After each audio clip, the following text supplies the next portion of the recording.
Well, hello again out there in remote learning land. Today we'll be jumping into the exciting topic of mapping. Very good stuff. Hope you've been working hard on those do now questions. Again, they're all regions questions. Good chance you'll see similar ones at the end of the year. So make sure you're working hard on those. All right. So I'm going to start out with a simple type of map here. Now, if I told you to, make some kind of organization or map this out somehow, you'd probably start connecting these similar objects, okay? All the footballs, the hearts, the Spartans, etc. And that's basically how mapping works. Instead of, pictures like this, you would have different values, such as temperature values or pressure values, okay? So read this through. They're often called field maps. And they're basically, they look similar to this, and they are often connecting points of equal value. Okay, make sure you read that through. There are three types of field maps, for the most part. Ones that connect temperature, we call those lines isotherms. Iso meaning equal, like isosceles triangle has those equal sides. Therm, right, short for thermometer. So isotherms connecting equal temperature. Then you have maps connecting equal pressure. These are called isobars, right? Barometric pressure. And of course, the classic elevation, right? These are called contour lines. They map out the curves, the contour in the land. And these are three different types of field maps, all right? Get this definitions in there.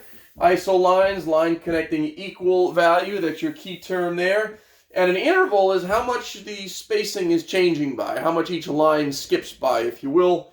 In this case, you could see 10:08, 10:12, it's skipping by 4s. In this case, 30, 40, 50, it's skipping by 10s. That's what the interval is. Okay? All right. So how do we draw isolines for a field map? Well, you're going to connect equal values. So I'm going to start out connecting my zeros, and notice I run off the map. All right? Then I'm going to do the same for my 20s. Notice I run off the map. Now, the interval here is 20, and often it's labeled on a map, but not all the time. So we're going to skip by 20s, which means the next one has to be 40. And notice again, I'm running off the map. I'm not just stopping in the middle of the map. All right? 60, of course, next. 80, of course, next. Now, you notice the spacing varies, right? That's okay. The spacing can vary between those. We'll talk about that. That's a gradient. We'll talk about that later on. Finally, the 100 and, of course, the 120. So this map is connecting temperature. So these are isotherms. And you can infer different things from the map. For example, is it possible to figure out the temperature points W, X, Y, Z? Well, W is on a line. That's easy, right? That would be 60 degrees. But what about X? Well, it's kind of in between 60 and 80. And you'd say, all right, so maybe it's about a 70. It's probably a little more than 70, right? Because it's closer than the 80, but you get the gist. So we'll put 70 there for now. All right. Y, well, it's in between 0 and 20. It's almost directly in the middle, so we'll call that a 10. And Z again is on the line. So if you're on the line, you have to be that value. That's got to be 120. Okay? All right. Take a minute. Try to do this one on your own. Connect the points of equal temperature. And, of course, then determine the possible points for A, B, and C. All right?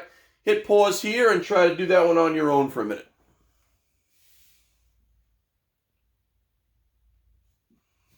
All right. Let's see how you did. Hopefully your map will look something like this.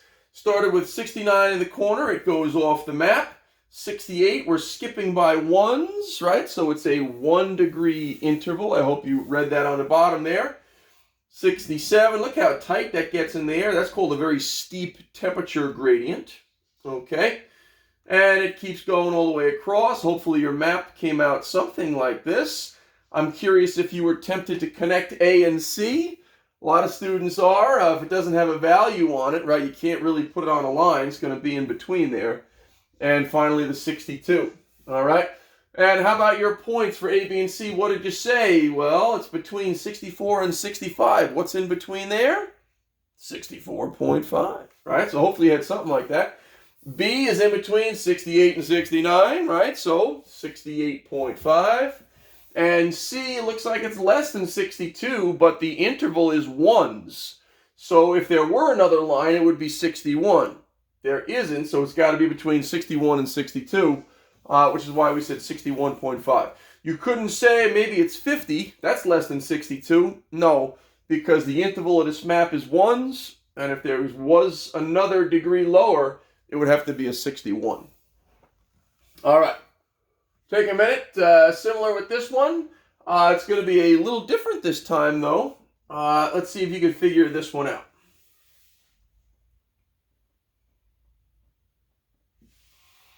Okay. Hopefully you realize that you couldn't just go off the map on this one because you would be cutting over the different lines. On the previous map, notice we're not cutting across any lines, right? You can't cut a 65 across a 64. That doesn't make any sense. That's like saying it's two different temperatures at the same exact spot, right? And that's not going to happen. So with this one, hopefully you realize, well, wait a minute, I can't cut across. No, this time you're going to make circles, right? The 0 is all around the perimeter.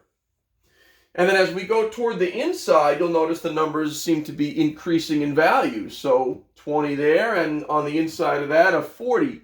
Now, the interval of this map, as you can see, is 20 degrees. We are skipping by 20s. But now, instead of getting hotter or colder as we go to the left or to the right, now we seem to be getting hotter as we go toward the center.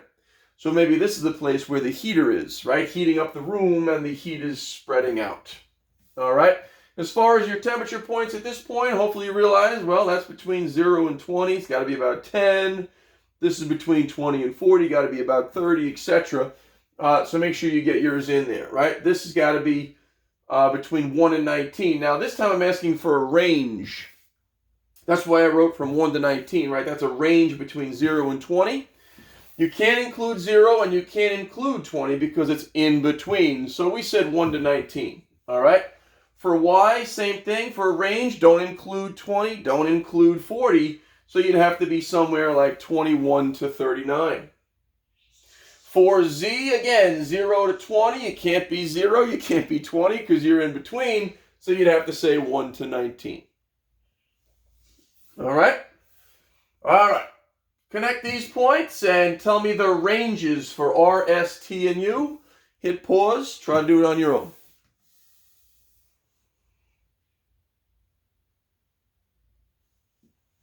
Okay. This one obviously looks a little trickier, right? The points are a little denser in there. But follow those simple rules we've been doing and you'll be fine. The interval is 10, so you're skipping by 10s. You'll notice all the numbers are nicely spaced out by 10s, right? They didn't throw any 51s or 53s in there, which they can, and we'll do that later on.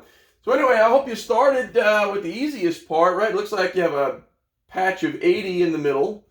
And then it looks like 70 goes around that. And 60 around that. Notice they were skipping by 10 with that interval. 50 around that. But what about the 40, right? Does the 40 go all the way around? Well, you could try to squeeze it there, but in this case, there's no 40s data over there. So we'll turn that one into one of those lines that runs off the map. Again, these are connecting equal temperatures, so we call them isotherms. All right, for the ranges for R, S, T, U, well, R is over here. It's less than 40. If there were another line, it would have to be 30, right? But it's not there. Either way, it's got to be between 31 and 39 if it's in that corner. S is between 40 and 50, so hopefully you chose the range between there, right? 41 to 49.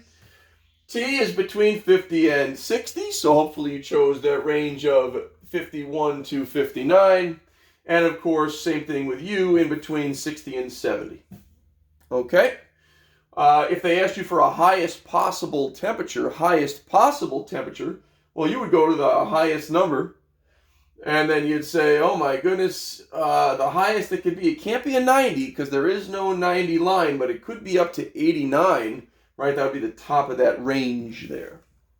Okay, so to sum this up, one or two other practice maps. The field map at the left shows air temperature. It's in Celsius. It wants you to draw a 20, 22, and a 24 degree isotherm. This was a part 2 on regions a while back. So take a minute and do that. Hit pause. Okay. Hopefully, when you did it there, you realize this one kind of snakes through, right? The 20 kind of snakes around. The next one it wants is a 22, so that's a 2-degree interval. And there it goes, snaking through there. And of course, the 24 is the last one it wants you to do.